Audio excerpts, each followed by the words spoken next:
سرور کہوں کہ مالک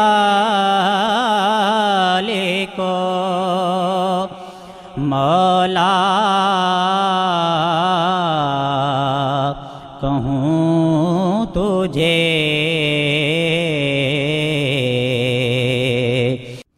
8 جولائی 2016 بمڈور کی مسجد سے نماز عصر کی ادائیگی کے بعد برہان وانی اپنے ساتھیوں کے ساتھ باہر نکلے.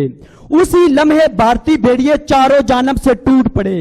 کانوں کے پردے پھاڑتی ہوئی گولیوں کی آوازیں، چیخو پکار، پھر لہو لہان زمین پر پھیلتا ہوا موت کا سناٹا. یہ ہے جنت نظیر وادی کشمیر. 72 سال سے کشمیر کا مسئلہ لٹکا ہوا ہے اور فلسطینی اس قدر بے آسرا ہیں کہ مزاحمتی تحریک بھی آج پتھروں کے ساتھ باقی ہے. ایک طرف سے ٹینک آ رہا ہے تو دوسری طرف سے پتھر اٹھا کر اس ٹینک کو مارا جاتا ہے.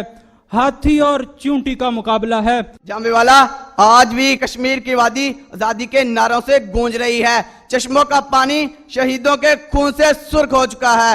میری آنکھیں نم ہونے لگتی ہیں، میری زبان بولنے کی سخت کھو بیٹھتی ہیں جب میں اپنی ماؤں بہنوں کی چادروں کو غاصبوں کے ہاتھوں میں دیکھتا ہوں.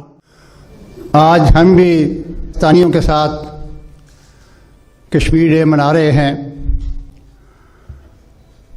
تو جب قائد اعظم کی کوششوں سے انڈیا، جس کو برٹش انڈیا کہا جاتا تھا، اس کی تقسیم ہوئی تو یہ طے ہوا کہ جن علاقوں میں مسلمانوں کی تعداد زیادہ ہے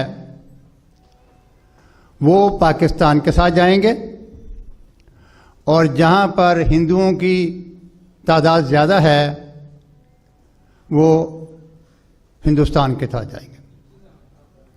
لیکن پورا جو بر صغیر ہندوستان ہے، اس کے اوپر انگریزوں کی حکومت نہیں تھی.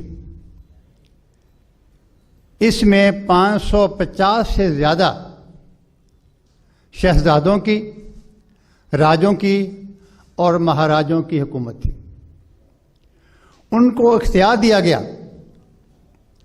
کہ آپ چاہیں تو پاکستان کے ساتھ چلے جائیں، چاہیں تو ہندوستان کے ساتھ مل جائیں، اور چاہے تو آپ آزاد رہنے کا اعلان کریں. تو اس فارمولے پر 14 اگست کو جو پاکستان آزاد ہوا اور ہندوستان نے اپنی آزادی کا دن 15 اگست رکھا. ہمارا بلوچستان کا علاقہ، اس نے پاکستان کے ساتھ ملنے کا اعلان کیا.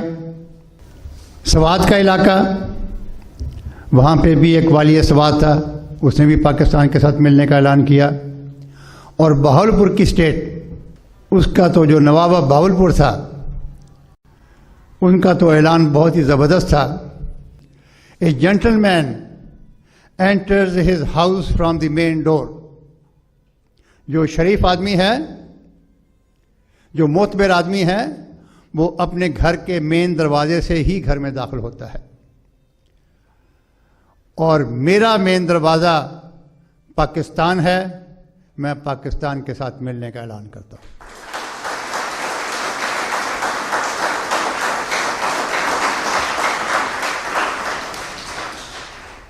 تو جب انگریز یہاں پر آئے تو انہوں نے کشمیر پر بھی قبضہ کر لیا. لیکن کشمیر چونکہ پہاڑی علاقہ ہے، اس کو وہ کنٹرول نہیں کر سکتے تھے، تو انہوں نے اس کو 75 لاکھ روپے کے عوض مہاراجہ گلاب سنگھ کے حوالے کر دیا. تو چلتے چلتے جب ہندوستان کی تقسیم کا وقت آیا تو اس وقت اس کی اولاد میں سے راجہ ہری سنگھ نے بے ایمانی کرتے ہوئے اپنے علاقے کو ہندوستان کے ساتھ ملانے کا اعلان کر دیا. تو انڈیا نے اس کو پروٹیکٹ کرنے کے لیے، اس کی حفاظت کے لیے جہازوں کے ذریعے اپنی فوج جو ہے وہ کشمیر میں بھیج دی. کشمیری رضاکار اور خصوصی طور پر پٹھان بھائیوں نے مل کر کشمیر کو آزاد کروانا شروع کیا، اور جو حصہ اب پاکستان کا کشمیر کہلاتا ہے، اتنا حصہ بشمول گلگت اور بلتستان کے وہ انہوں نے چھڑا لیا۔ انڈیا فوری طور پر یونائٹڈ نیشنز یعنی اقوام متحدہ میں کیس کو لے گیا۔ ظاہر ہے وہ ہمارے سامنے ٹھہر نہیں سکتے تھے، تو وہاں سے قرارداد منظور کرائی کہ یہاں پر سیز فائر کی جائے، لڑائی کو روکا جائے، اور ہم اپنے علاقے میں رائے شماری کروا دیں گے۔ تو اس وقت سے لے کے متعدد قراردادیں وہ پاس ہوئی ہیں، انڈیا نے اس کسی پر بھی عمل نہیں کیا۔ اب سے 1.5 سال پہلے 5 اگست 2019 کو یک طرفہ طور پر ہندوستان نے یہ آرٹیکل 370 بھی اور آرٹیکل 35A کو بھی منسوخ کر کے وہاں پر اپنی فوجوں کو تعینات کر دیا۔ اب